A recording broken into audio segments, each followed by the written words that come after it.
Yesterday, Minority Leader McConnell and Senator Scott held a news conference in which they essentially argued Democrats control the White House and both chambers of Congress, so it's completely on them to raise the debt ceiling.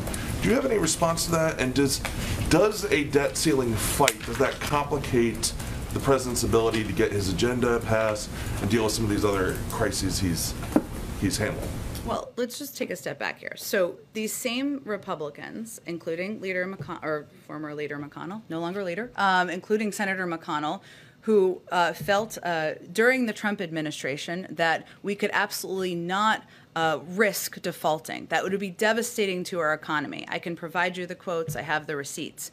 He, at the same time, feels that way, or they all feel that way, but they are refusing to vote to increase the debt limit. So what are we doing here exactly? They are playing with the faith and credit of the United States Treasury. This is not a game to the president. This is our economy. This is not about partisanship. This is about doing what has been done 80 times in the past and raising the debt limit, including 3 times under the last administration, even after $2 trillion in Trump tax cuts that were unpaid for were passed. So that's my comment on that. What was the other piece of your question? Does that complicate if you have to have a debt ceiling fight, and we're going to have the economic turmoil that those fights bring on, does that complicate the ability to get some of the other things that you're working on done, reconciliation package,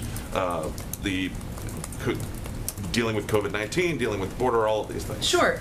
Well, I would say in terms of the legislative agenda, our ideal would be for the Senate to vote and pass the CR that included raising the debt limit that the House passed earlier this week. Let's move on. Let's do what we've done 80 times in the past. Let's ensure that people can have confidence in the faith and credit of the United States. That would be our preference. So certainly spending time on that, having people worry about whether the government shut down, which we're working to prevent, having people, businesses, economic experts, the American people worry about the debt limit, that's not our ideal. We think we should be able to avoid that, and certainly that would allow more time to move on with the rest of the agenda, whether it's confirming nominees, getting the rest of the agenda passed, whatever it may be. And then one question on the border. You mentioned yesterday that